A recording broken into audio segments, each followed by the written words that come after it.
Hermano pastor, le invitamos a que pase, por favor. El tiempo es suyo. Gracias, pastor Manuel. Si me ven con cosas acá, porque me contagié de él. Vamos a abrir nuestras Biblias. Segunda Timoteo.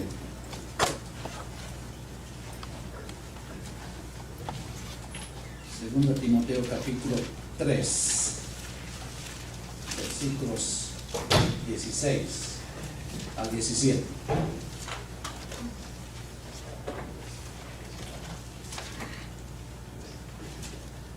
Segunda Timoteo capítulo 3, versículos 16 al 17.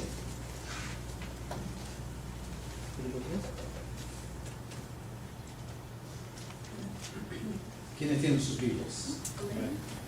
Levántenlas. Si la Biblia está en un iPod, levántenla.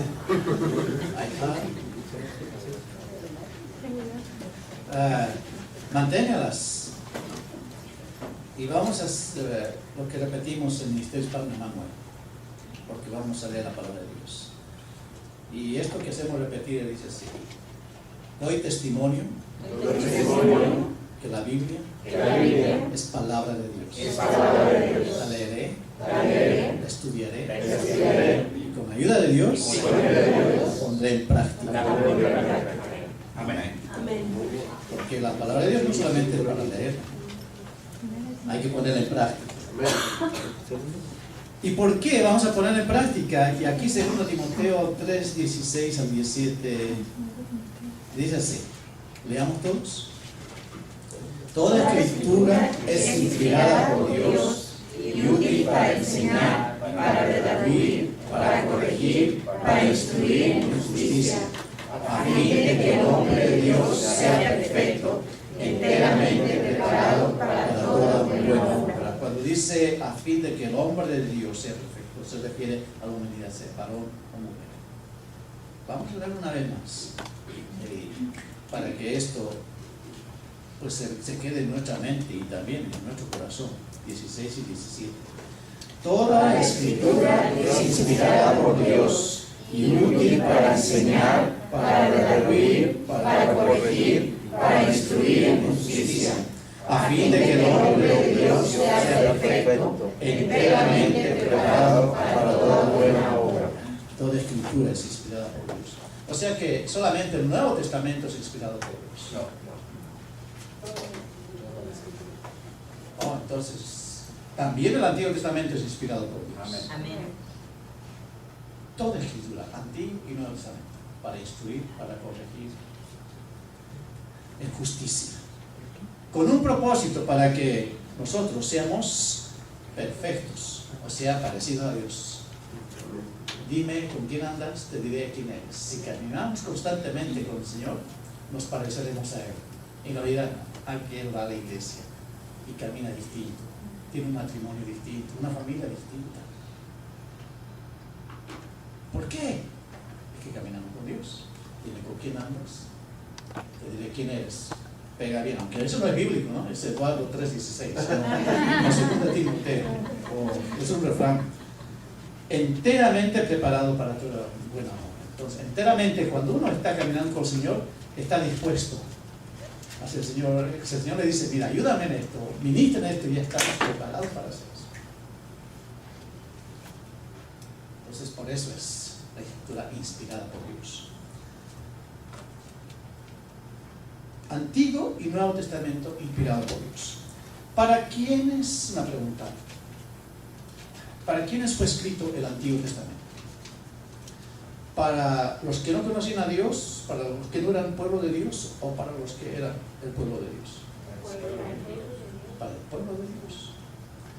¿Para quiénes fue escrito el Nuevo Testamento? ¿Para los inconversos o para la iglesia? Para la iglesia. Y acá, 2 Timoteo 3:16, está haciéndonos recordar a la iglesia, y somos nosotros. No se olviden. En toda escritura, la palabra de Dios es útil para enseñar, para redarguir, para corregir en justicia. Y es por eso que constantemente Dios nos hace recordar, tanto el Antiguo Testamento como el Nuevo Testamento, que debemos obedecer a Dios. Oye Israel, le dice Dios, a pesar de que había dado este mandamiento por los 10 mandamientos. Jehová uno es. Y a través de los años, Dios, por medio de los profetas, estaba haciendo recordar constantemente a su pueblo: oye Israel, Jehová uno es. No tendrás dioses ajenos delante de él. Y en otro profeta, después de muchos años, recuerden que Jehová, Dios, uno es. A Él solamente tenemos que escuchar. Y la palabra de Dios dice: y haz recordar esto a tus hijos de tus hijos, hasta la tercera y cuarta generación. ¿Saben por qué? Porque somos muy olvidadizos. Uno, y en el Antiguo Testamento no tenían Biblias como nosotros lo tenemos. O sea que todos tenían que aprenderlo de memoria. Y es por eso que los salmos, los proverbios son enseñanzas cortas. Y es por eso que en el Antiguo Testamento la palabra de Dios venía por ilustraciones, ejemplos de la vida real, de tal manera que veían ese ejemplo, recordaban: esta es una ilustración que nos dio el profeta, que Dios le dio para que seamos instruidos. Recordar esto, los hijos de tus hijos. Somos muy olvidadizos. Muchos padres hay acá, ¿no es cierto?, que le dicen a nuestros hijos: pero ¿cuántas veces te dije eso? Vení. Una vez más te lo voy a decir. Y no es una vez más que le va a decir, le va a seguir repitiendo a través del tiempo, porque somos olvidadizos. ¿Cuántas veces Gladys me dice: papi, ¿no recuerdas? ¿Ya te olvidaste? Y sí, ¿qué tiene que haber? Hermano, dice amén. Trae nuevamente un codazo, señala bien. ¿Y cuál es el Nuevo Testamento? El Nuevo Testamento fue escrito para la iglesia, instruir a los hijos de Dios, y fue puesto por escrito. Primeramente el Señor Jesucristo enseñó verbalmente, y después le dijo a los discípulos: y esto tendrán que enseñar. Y los discípulos enseñaron, pero también le dijeron a los discípulos: alguien va a poner por escrito esto. Y ahí los evangelios, la carta del Pablo, fue puesto por escrita para la iglesia, para que la iglesia no olvide que tenemos un Señor, un Dios. Y aquí Pablo está haciendo recordar a Timoteo jovencito. Imagino que Timoteo lo mandaron a una iglesia que estaba comenzando, y le dice: Timoteo, le dice Pablo, que recuerdan que toda la escritura es inspirada por Dios, útil para redarguir, para instruir en justicia, con el propósito de que todos estemos preparados para que cuando venga el momento hagamos la oración. Y pone ilustraciones. Una de las ilustraciones que hemos aprendido desde el jueves hasta ayer es la plomada de Dios. Para los que no estuvieron el jueves a sábado,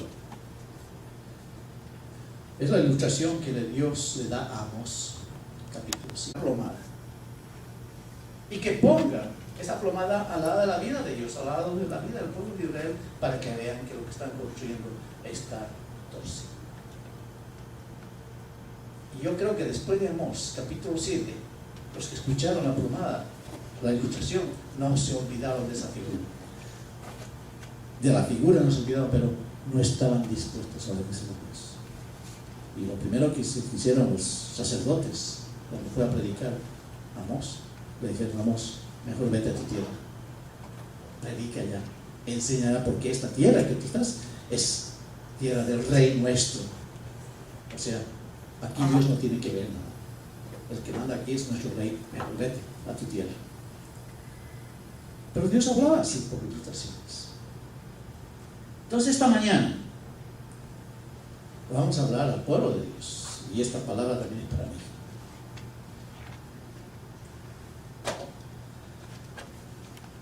Por eso que traje esto. ¿Saben lo que es? ¿Para qué usan? ¿Cierto? Lo llaman estetoscopio. ¿Quiénes los usan estetoscopio? médicos, enfermeras, cardiólogos. ¿Y para qué usan el estetoscopio? Para ver el ritmo cardíaco, cómo está funcionando el corazón, los pulmones, hacer un diagnóstico de los signos vitales. Para eso funciona. Es bueno hacernos de vez en cuando un chequeo general, ¿no es cierto?, de nuestra salud física. Eso fue hace 8 años. ¿Sí? Cuando Gladys me dijo, mira, tenemos una cuenta y quedó para diciembre, es que teníamos en donde trabajamos un ahorro voluntario, ¿no es cierto? Ese ahorro voluntario era que por si acaso teníamos que visitar al médico, de ese ahorro se pagaba al médico, pero lo que no usábamos se quedaba para ese fondo. Ya no teníamos que reclamar porque de eso no teníamos que dar impuestos. Entonces Gladys me dijo, nos queda cierta cantidad de dinero, vamos a hacernos un chequeo médico. Y yo dije, no, yo estoy bien, me siento bien.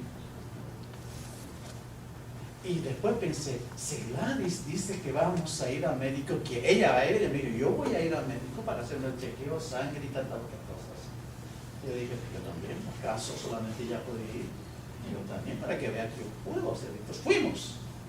Yo estaba bien tranquilo, sin ningún malestar, aparentemente estaba tranquilo. Y cuando vienen los resultados para Gladys, que ella tenía colesterol un poquito alto y no sé, la presión, pero era controlable eso. Y después a mí me dice, en usted vimos algo que no nos gusta, vaya al especialista. Y fue el especialista, me hicieron unos exámenes y después me dijeron, dentro de 4 o 5 días le vamos a llamar para los resultados. Y me llamaron en el tiempo que ellos dijeron, 9:30 de la noche, y me dijeron, ya les contesto lo que estaban de jueves a sábado, señora Aparicio, usted tiene cáncer.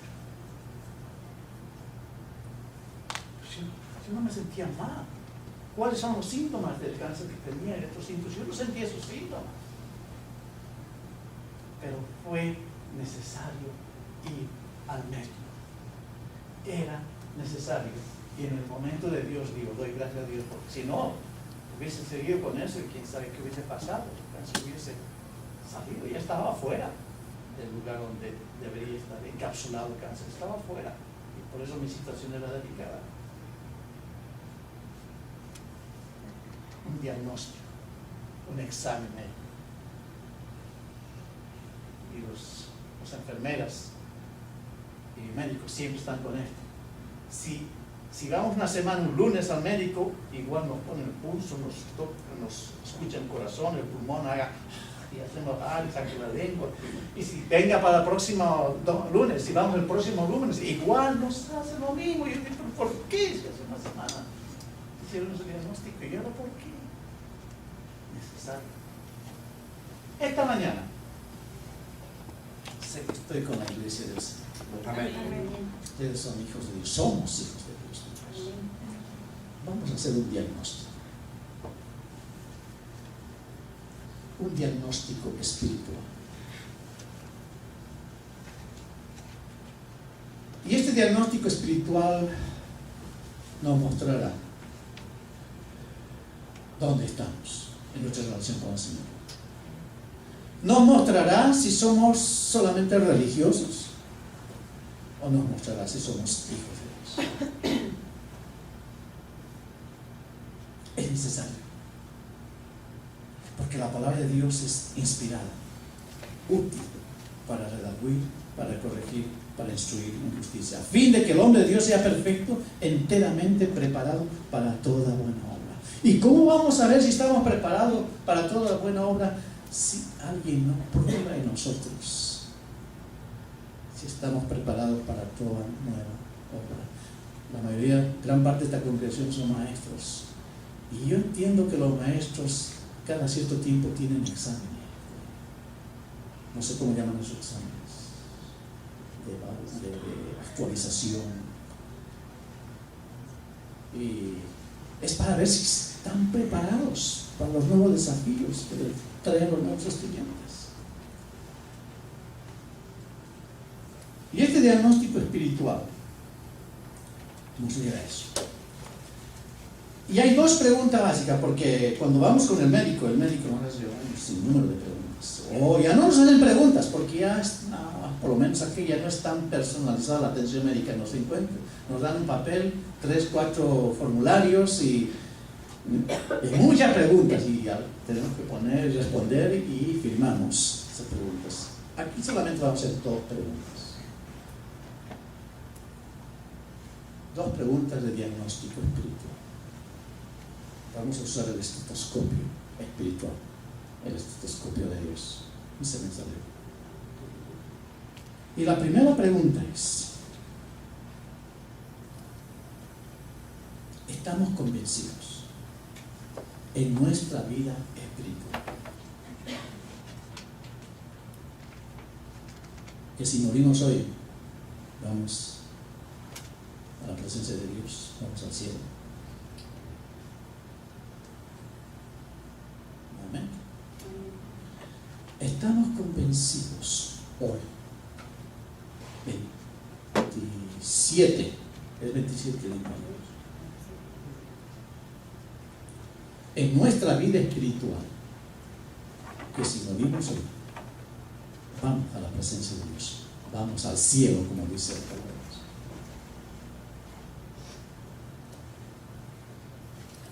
Yo aprendí esto allá en Chile. Nos han dado toda una semana de seminario para presentar a Jesucristo a otras personas. Éramos 40 pastores. Y viene este hermano argentino, Casati, y nos lanza la pregunta. Yo me decía: ¿y este hermano Casati qué? ¿No sabe que todos somos pastores? Y nos hace esta pregunta, nosotros. Me incomodó la pregunta, pero tenía que responder, era por escrito.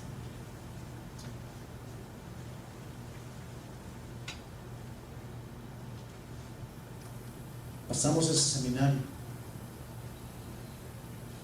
a hacer el curso, había que dar exámenes, y íbamos a los hogares también a presentarles quién es Jesucristo, nuestro Señor y Salvador. Se habla de citas divinas, cuando el Señor lo pone a una persona ahí para presentar el Evangelio. Yo estaba con ganas de tener una cita divina. Vaya Señor, dije, qué lindo que tú me has enseñado todo esto. Yo creí que era experto en la vida cristiana.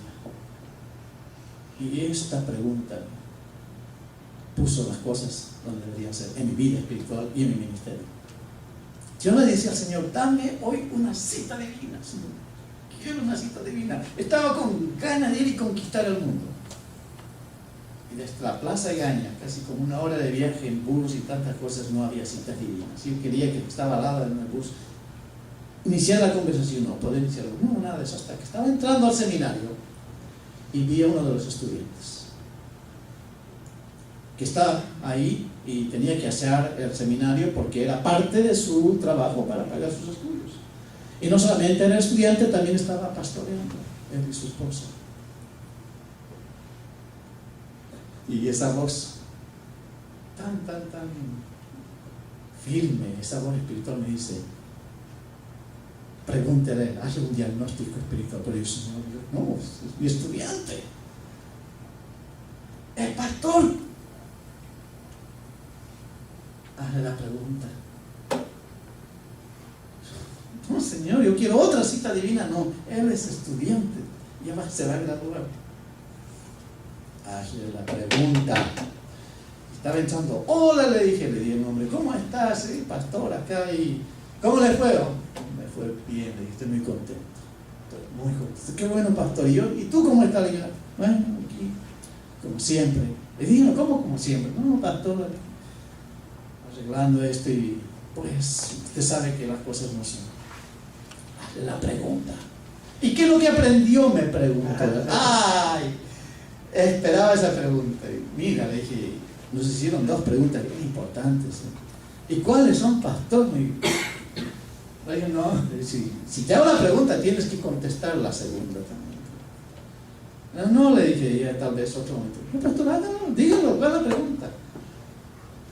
Bueno, me dije, la primera pregunta que me hicieron es esta. Y la miré. ¿Estás seguro en tu vida espiritual que si mueres hoy vas a la presencia del Señor? Me miró así. No me respondió. Le dije, hay algo que está pasando. Entonces me deja de barrer, yo era el director del seminario. Entonces le dije, deja de barrer, vamos a hablar. Y muchas veces cuando nos hacen esa primera pregunta, nos pone a pensar, ¿realmente voy a ir a la presencia de Dios? Esa pregunta me la hicieron a mí, me hicieron pasar bastante. Y teníamos que poner en práctica esas preguntas y un bosquejo. Y al segundo día el maestro nos dice, vayan a la casa y practiquen con la familia de ustedes. Y esta noche llegué a casa y Gladys estaba ahí y le dije, Gladys, ayúdame a ver si aprendí de memoria todo esto. Y le estaba haciendo las preguntas a ella. Más tarde supe que esas preguntas también tocaban la vida de ellos. Tenían que responderlas. Y es la pregunta que les hago.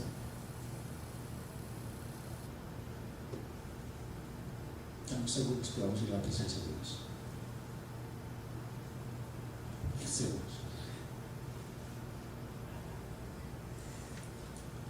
Pero esto tiene segunda pregunta. Posiblemente algunos digan sí, estoy seguro. Bueno, viene la segunda pregunta. La segunda pregunta es un poquito más directa, más que nos sacude. Supongamos que usted muere esta noche y va ante la presencia de Dios. Y está Dios y usted se encuentra con Él y el Señor nos mira y nos dice, tal vez nos da la mano.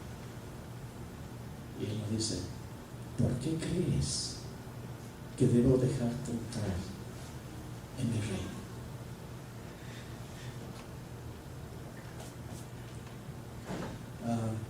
Señor, ya traté bien a mi esposa. Yo no tengo problemas con nadie.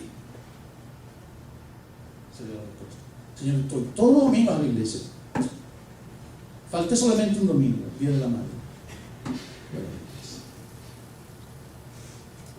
Pero lo digamos, Señor, los ofrendas todo el tiempo.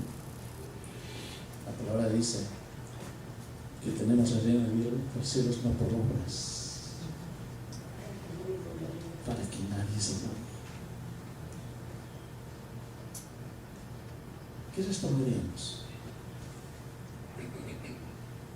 ¿Qué responderíamos si el Señor nos hace pregunta? Porque Eduardo Aparicio, ¿por qué crees que debo dejarte entrar en mi reino? Nos pregunta a nosotros, ¿por qué crees que debe dejarte entrar en mi reino? Pues la palabra de Dios dice, hay que repetir esto a los hijos de los hijos para que no nos olvidemos. Y las noticias son buenas. En primer lugar, las noticias son buenas porque la palabra de Dios dice que el cielo, la vida eterna, es un regalo. Vayamos a Romanos 6:23. Nos estamos poniendo muy serios acá, pero vamos a ir a ver lo que dice la palabra de Dios. Romanos 6:23.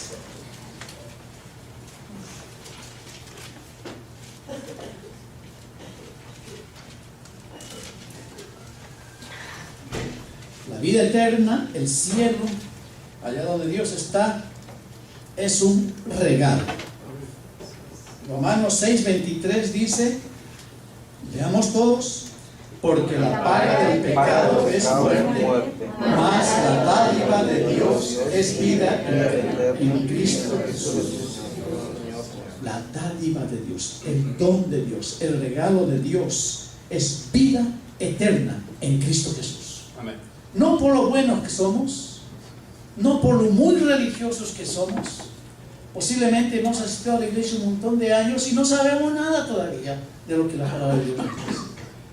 Somos fieles, qué bien, magnífico, porque en Cristo somos una familia, tenemos un Dios nuestro Padre, pero muchas veces como familia no practicamos la palabra de Dios. Muchas veces nuestros hijos, ¿no es cierto?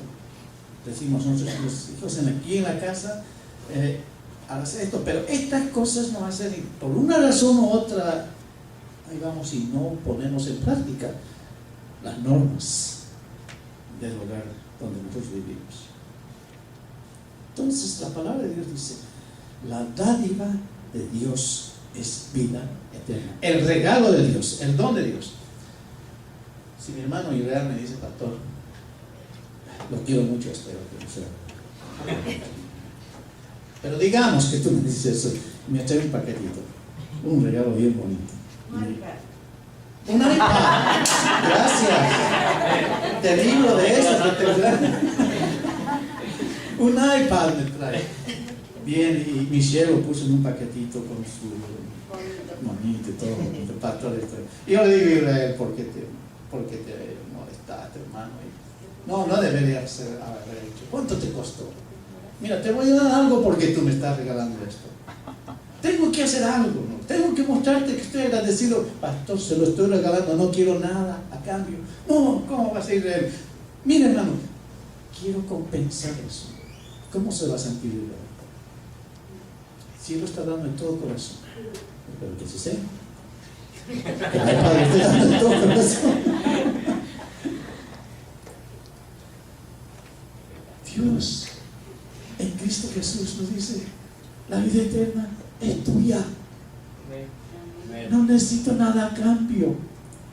No tienes que ser buena gente. Yo sé que no eres, por eso te estoy ofreciendo la vida eterna.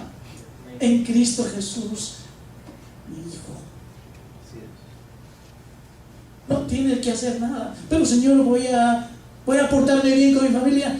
Tu derecho y tu deber es portarte bien, pero no por eso vas a ganar el reino de Dios. Mi Cristo, mi Hijo ya lo hizo. Tú no tienes que hacer nada. Señor, te prometo que no voy a asistir todos los domingos. Sí, está bien, tu responsabilidad es estar unido. Me alegré con los que decían, a la casa de Jehová iremos. Es parte, y como dice, no reúnanse, dice el apóstol, no como algunos acostumbran a no reunirse. Reúnanse porque es una reunión familiar, lo que tenemos, una fiesta, un momento de gratitud, de celebración a Dios. Es tu deber, está bien, pero no por eso vas a tener la vida eterna. Entonces, ¿por qué hizo mi Hijo Jesucristo en la cruz del Calvario? No vale nada. La vida eterna es un regalo de Dios. No tenemos nada que hacer. Y eso tenemos que tomarlo. No podemos hacer nada para ganar la vida eterna. Puede ser muy bueno, buena gente, puede dar como dice, ¿no?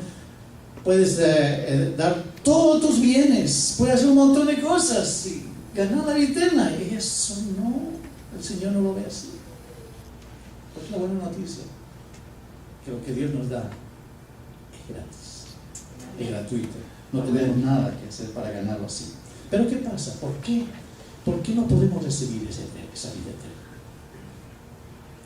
La palabra de Dios que dice en Romanos 3:23. Leamos. Romanos 3:23.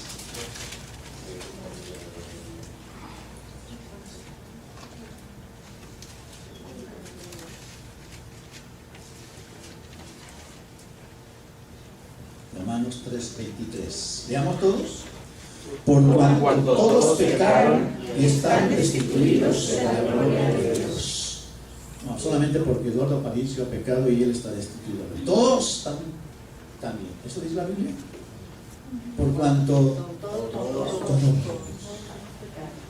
La Biblia dice, todos dimos la espalda a Dios. Ser pecadores, dar la espalda a Dios. Muchos decimos, cayó en pecado y empezó a fumar nuevamente, empezó a tomar, empezó a hacer tantas cosas y cometer cosas inmorales. No, eso es consecuencia de haber dejado a Dios. Pecado es dar la espalda a Dios y decir, Señor, yo voy a dirigir mi vida, tú tranquilito, y yo me voy a ir. Y el Señor dice, bueno, si quieres dirigir tu vida, anda allá y viene. Y si ustedes leen Romanos capítulo 1, desde versículo 8 adelante, empieza a decir las cosas que el hombre ha hecho por abandonar a Dios, sabiendo que Dios existe, no le dieron gloria ni honra. Y su mente pervertida, dice un montón de cosas, por cuanto todos pecaron, dice Romanos 3:23, están destruidos de la gloria de Dios, porque nosotros no podemos salvarnos a nosotros mismos. Efesios capítulo 2. Si no me creen, crean en la Biblia. Efesios capítulo 2, versículos 8 y 9.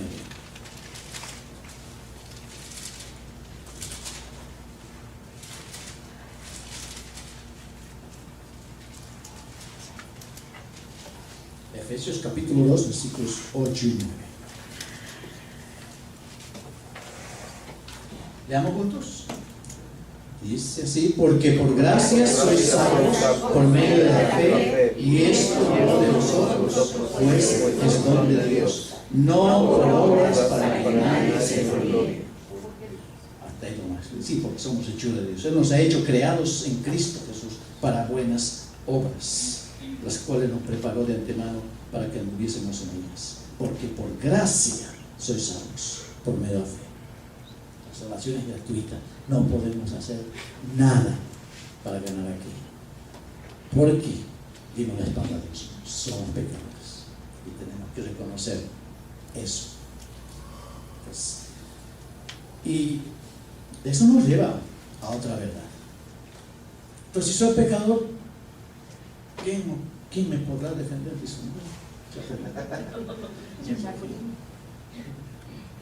Señor, tú me dices que nadie, todos han pecado y están destituidos de la gloria de Dios. Entonces, ¿cómo lo hago? La palabra de Dios nos dice que Dios es misericordioso. Él no quiere que nosotros nos perdamos. Él no quiere que nosotros vayamos por otro camino. Dios es misericordioso, pero al mismo tiempo Dios es justo. ¿Quién tiene una moneda? Un cuarto. ¿Tú tienes? Yo no tengo. Me la das en la. Gracias. Entonces, la tengo para una moneda. Y aquí tiene el rostro de, yo no sé quién es el señor. Me imagino Washington, uno de los presidentes de Estados Unidos. Y aquí está otro, me parece es una maestra. Sí, está sentada con un libro. Es una alumna. Una estudiante. Una estudiante ya. Dios es misericordioso. Dios es de amor y la palabra de Dios dice, no quiere que nadie se pierda. Pero al mismo tiempo Dios es justo. Él no tolera el pecado. ¿Qué pasa si ustedes, ahora con la tecnología que hay, los instrumentos, cortamos esta moneda no por la mitad, sino solamente, y lo separamos? Él dice, uy, ya tengo dos monedas. Y con eso voy a pagar parte de, no sé qué, pero caramelo, eso. Y le damos. Te voy a pagar con esto. Y mira, y dice, no, esta moneda no vale nada. Pero sí, mira, ahí está tiene el rostro del presidente Washington. Sí, pero no. Solamente tiene eso. Nada más. Le falta otro. Esta moneda es falsa. O queremos usar el otro y bueno, dice, falta el otro del presidente Washington. Esta moneda no sirve, dame la que vale. Muchas veces queremos ver a Dios solamente como Dios de amor y nada más. Y es por eso que vienen los argumentos. Si Dios es amor, ¿por qué esto? Si Dios es amor, ¿por qué me ha pasado esto? Si Dios es amor, ¿por qué le pasa? Si Dios es amor, si tú me dices que Dios es amor, ¿por qué? Y no queremos ver a Dios que es justo. No podemos separar la justicia del amor de Dios, ni el amor de la justicia de Dios. Dios no quiere que nadie se pierda, no quiere que nos perdamos a nosotros, pero al mismo tiempo Él es justo y tiene que castigar el pecado. ¿Y cómo lo hizo? ¿Cómo arregló Dios? La palabra de Dios dice, por cuanto envió a su Hijo Jesucristo. Veamos Juan, capítulo 1, versículo 1. El Evangelio de Juan, capítulo 1, versículo 1.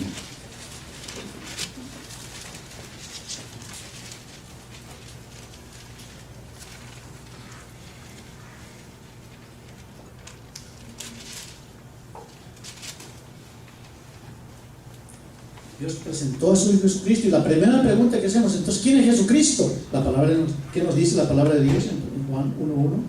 En el principio era el verbo, y el verbo era con Dios, y el verbo era Dios. Estudiamos la palabra verbo porque en ese tiempo se referían a la palabra. A Jesucristo lo conocían como la palabra de Dios. En el principio era Cristo, y Cristo era con Dios, y Cristo era Dios. Entonces, la palabra de Dios en esto, y también en 1:14, Juan 1:14. Leamos juntos, dice: y aquel verbo fue hecho carne y habitó entre nosotros, y vimos su gloria, gloria como del unigénito del Padre, lleno de gracia y de verdad. ¿Quién es Jesucristo? Es Hijo de Dios. Es Dios mismo. Y porque Dios que tenía que dar solución a la situación nuestra. Entonces Dios dice: este pueblo no escuche, ya mandé profetas, ya mandé mis siervos para que les anunciaran la verdad. Voy a enviar a mi Hijo Jesucristo. Yo me voy a encargar en Jesucristo. Jesucristo es Dios. Él es nuestro eterno Dios, nuestro Salvador. ¿Y qué hizo Jesucristo? Si leemos a Juan capítulo 14, en el mismo libro.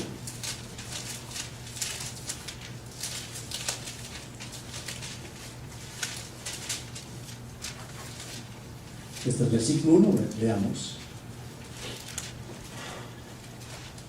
Dice: no se turbe vuestro corazón. ¿Creéis en Dios? Creed también en mí. En la casa de mi Padre muchas moradas hay. Si así no lo fuera, yo os hubiera dicho: hoy pues a preparar un lugar para vosotros. Jesucristo es Dios eterno. ¿Qué es lo que hizo Jesucristo? Él vino para pagar las cuentas nuestras que debemos a Dios. Él se puso en lugar. Es por eso que aquí viene la cruz, ¿verdad? Lo pagó y después nos dice: ahora voy a preparar un lugar. A Juan capítulo 14, en el mismo libro.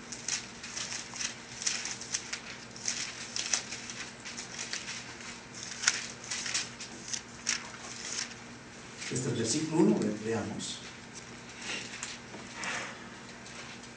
Dice: no se turbe vuestro corazón. ¿Creéis en Dios? Creed también en mí. En la casa de mi Padre muchas moradas hay. Si así no lo fuera, yo os hubiera dicho: hoy pues a preparar un lugar para vosotros. Jesucristo es Dios eterno. ¿Qué es lo que hizo Jesucristo? Él vino para pagar las cuentas nuestras que debemos a Dios. Él se puso en lugar nuestro. Es por eso que aquí viene la cruz. Lo pagó y después nos dice: ahora voy a preparar un lugar para vosotros. Para donde yo estoy, ustedes también estén. Ese es el amor de Dios. Se encarnó para solucionar el problema del pecado nuestro. Y en Cristo Jesús nosotros vamos y aceptamos esa salvación que el Señor nos da. Pero hay algo interesante. Lo que Dios quiere de ti y de mí es fe. Y vamos a explicar qué es eso.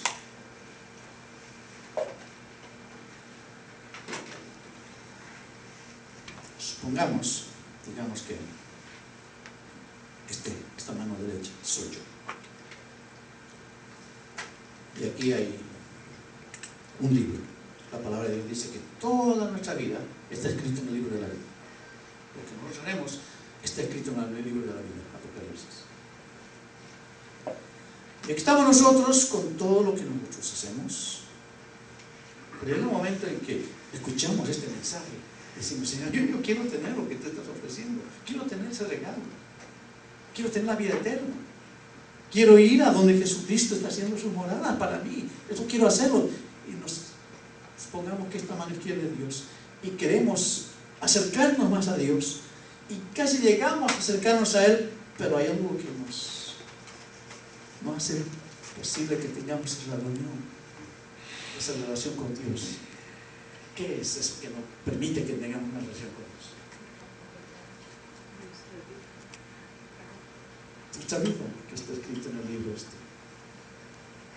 Pero Jesucristo vino.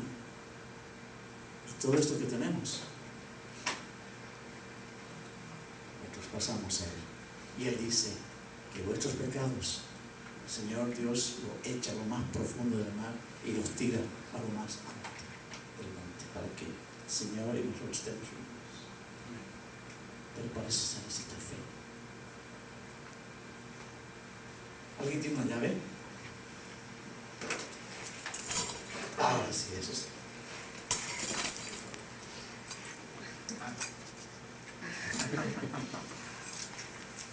Hermano, que soy obrado, no me olvido.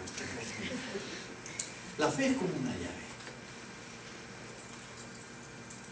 Supongo que aquí está la llave de la entrada principal de tu casa y mi hermano, y realmente, pastor, me olvidé esto, por favor, tengo confianza en usted y por favor, vaya a mi casa, aquí está esta llave y entre a la casa y me le trae eso, porque yo me olvidaré con gusto, soy buena gente.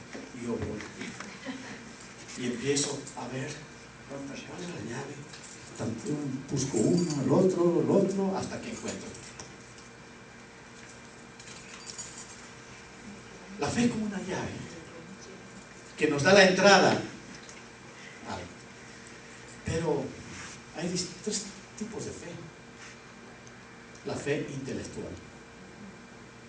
Esa fe intelectual nos dice que Dios existe y sí, creemos que Dios existe. Aunque nuestra vida está aparte de Él, pero creemos que existe. Esa fe nos dice que Dios nos da vida eterna. Sí, creemos que nos da vida eterna. Por eso, por si acaso, voy a la iglesia y leo la Biblia, porque Dios nos da vida eterna, aunque no vivimos como Él nos dice. Creemos en eso. Y especialmente, esa fe intelectual se levanta un poquito más en Navidad, ¿no es cierto? Vayamos por Navidad y hacemos, ¿y qué estamos celebrando en Navidad? ¿Y qué es la Navidad? Algunos dicen, bueno, creo que el Hijo de Dios, Jesucristo, y sí, nuestro Padre Dios, etc. Y hay un espíritu en Navidad, ahí creemos. Pero esa fe no nos salva. Por mucho que creamos en Navidad, por mucho que creamos en Semana Santa, wow, en Semana Santa nos ponemos más compungidos y nos dolemos porque Dios envió a Jesucristo y Jesucristo murió por nosotros. Pero esa fe intelectual no nos salva.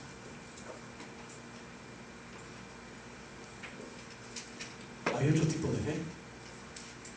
Esa fe del momento, esa fe que nosotros decimos, Señor, está mal mi matrimonio, está mal, Padre bendito, salva mi matrimonio. Señor, tú nos has unido y con el Señor, salva mi matrimonio, Padre bendito, y que mi esposa me comprenda o mi esposo me comprenda, y estamos orando ahí y el Señor se apaga de nosotros porque contesta nuestras oraciones y lo hacemos en nombre de Jesucristo y el Señor arregla nuestro matrimonio. Ay, qué bueno que eres, Señor. Y después de una semana, 2 o 3 semanas, nos olvidamos de ese Dios que nos ayuda. O estamos en problemas económicos. Señor, no me alcanza para la renta, no me alcanza para esto, y sacamos la billetera, mira, Señor, mi billetera está, no hay nada, Dios mío, ayúdame. Esas razones nos llaman de un trabajo, de otro trabajo, 3 trabajos, no saben por cuál trabajo decidir. Señor, bendito sea, Señor, gracias, mi Señor es bueno, venimos a la iglesia y damos testimonio de que el Señor me dio un trabajo, y a los años, Señor, gracias, bye bye. Ese tipo de fe no nos ayuda. Una fe temporal. La fe intelectual no nos va a dar la salvación. La fe temporal tampoco. La fe que el Señor espera de nosotros, esa fe de confianza. tengamos confianza. Escuché de este señor, fue el siglo pasado, en las cataratas del Niágara, Baudini, apellido Baudini, equilibrista o trapecista, esos que caminan por un cable. Había ido a las cataratas del Niágara y de cierto lugar a otro lugar, más o menos 200 metros de distancia, había puesto un cable. Creo que a 30 metros de profundidad estaban las aguas. Ahí había anunciado, era un conocido equilibrista, y había anunciado a los periódicos de que él iba a cruzar las cataratas del Niágara por eso. Claro.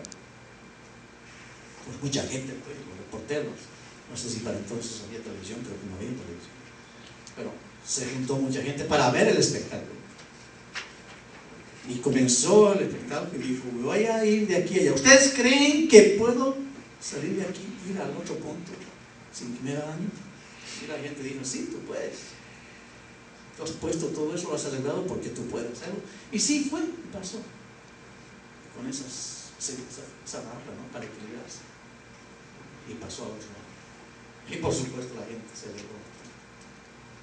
¡Qué espectáculo más grande! No sé cuántos han estado en las cataratas del Niágara. Yo no estuve. Si los vientos son muy fuertes, cualquier cable que se ponga siempre se está moviendo.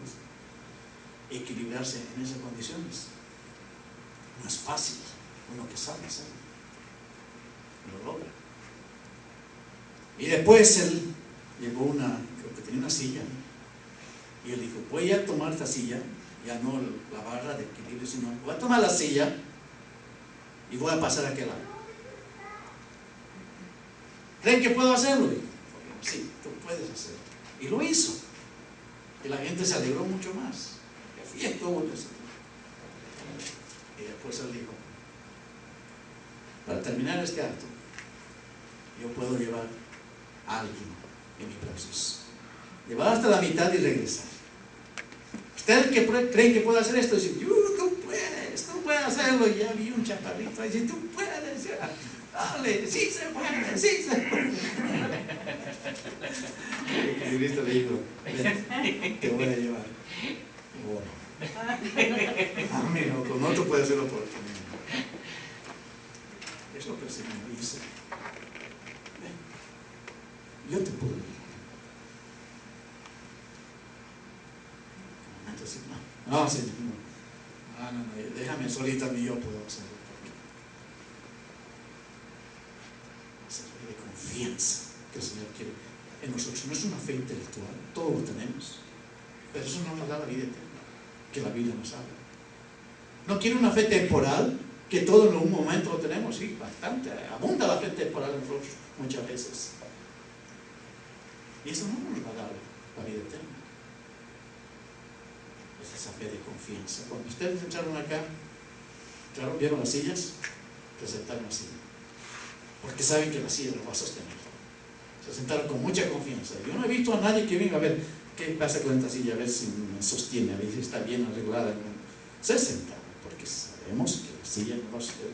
Es esa fe, esa confianza que Dios nos pide. Confianza en nuestro.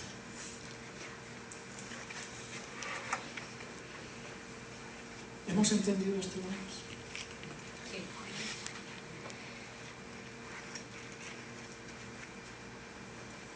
¿Entendemos esto? Que la palabra de Dios nos dice.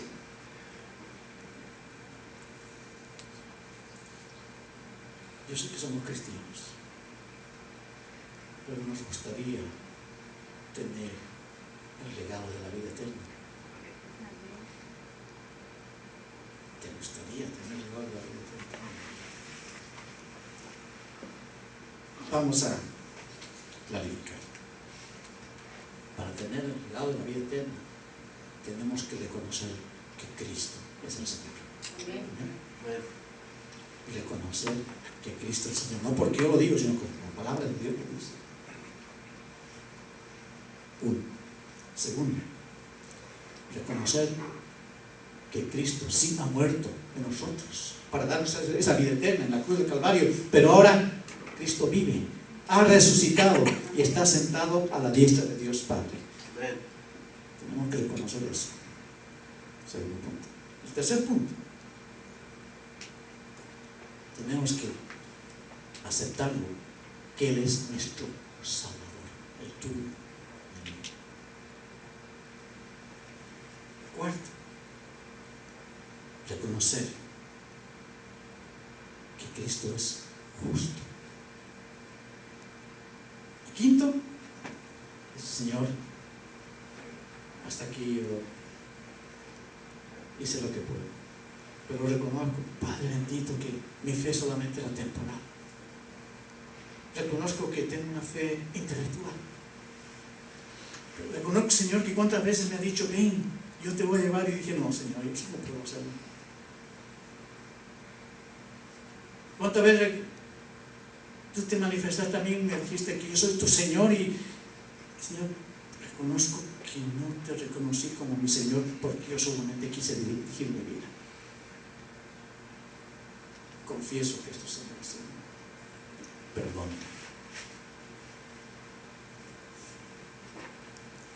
Queremos tener la vida eterna, pero tenemos que reconocer que Cristo es el Señor, que Cristo ha muerto por nosotros, que Él vive,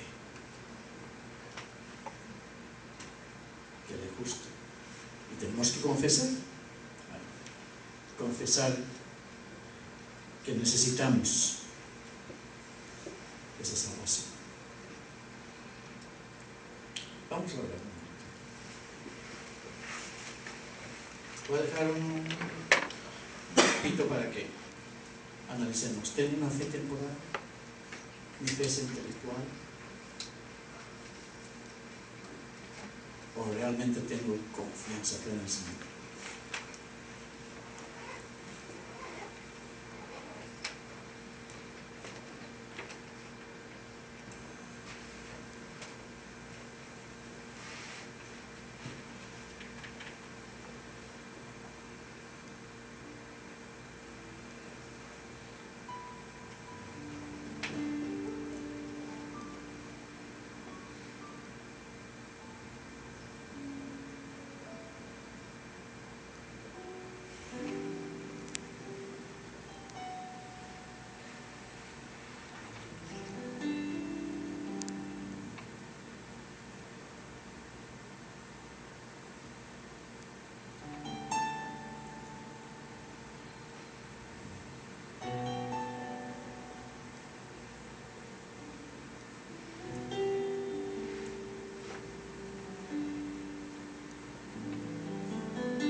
Padre bendito, tú estás aquí, Señor, en este momento.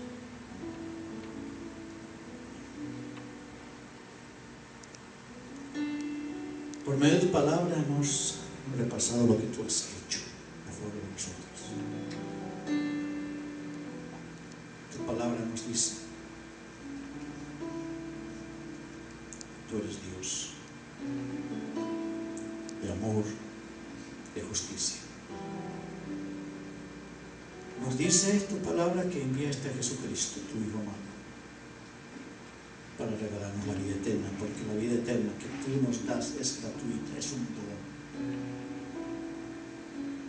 Pero también tu palabra nos dice que no podemos recibir esa vida eterna, ese regalo tuyo, porque te dimos la espalda a ti.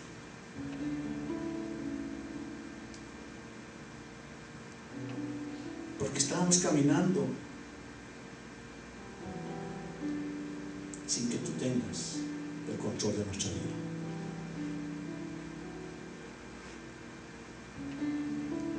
Gracias, Señor, porque tu palabra también nos enseña que solamente con fe y por medio de la fe podemos tener a Cristo Jesús, el regalo de la vida.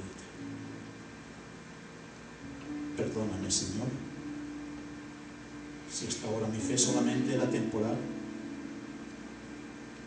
una fe de conveniencia. Perdóname si hasta ahora mi fe solamente fue intelectual.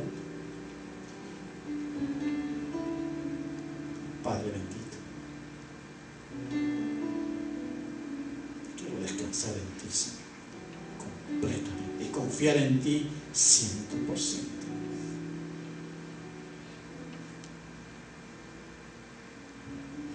Gracias porque Jesucristo lo hizo todo por mí. Y fuera de Él, Señor, fuera de Él no tenemos la vida eterna. Gracias porque tu palabra es inspirada, útil para corregir, para instruir,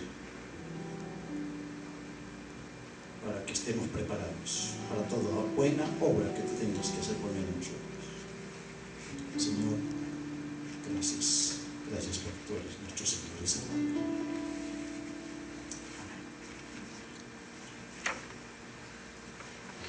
Amén. No queremos dejarnos así. Queremos hacer un compromiso. Y el compromiso no lo hagan conmigo ni con pastor.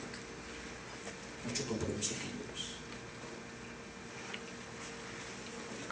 En esta mañana le hicimos la pregunta, ¿no es cierto? ¿Estamos convencidos en nuestra vida espiritual que si morimos en la noche tenemos la vida eterna? Solamente una fe y confianza en el Señor constante. Reconocer que Cristo es Señor y Salvador nos da esa vida eterna. ¿Cuántos de nosotros en este momento decimos, Señor, en testimonio a mi fe, a ti, mi reconocimiento que tú eres mi Señor y Salvador, Señor, me pongo de pie porque de hoy en adelante quiero que mi fe esté fundada en ti, quiero confiar 100% en ti? ¿Cuántos podemos decir esto? Y nos ponemos de pie y decir, Señor, tú eres el único Señor y Salvador.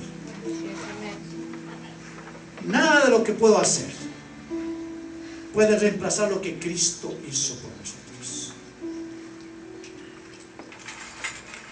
Y San Juan, yo voy a leerlo, no lo busco. Voy a leer San Juan 6:47, dice así: de cierto os digo, el que cree en mí tiene vida eterna. El Señor dice, de verdad, les aseguro que el que cree en mí, esa fe no intelectual, esa fe no temporal, sino esa fe de confianza en Él, el que cree en mí y confía en mí, tiene vida eterna. ¿Cuándo? Dice, hoy, presente, tenemos vida eterna. Entonces, cuando nos hagan esa pregunta, ¿estás seguro en tu vida espiritual que si mueres hoy vas a la presencia de Dios? ¿Qué vamos a decir? Ven, porque tú me has dado. Y cuando Dios te pregunte, ¿por qué debo dejarte entrar? Por Jesucristo, mi amado, tu Hijo amado, y porque confío 100% en mí, porque Él es mi Señor. Y el Señor dice, en la respuesta te sacaste el cielo, entra en el reino de tu Señor. Amén.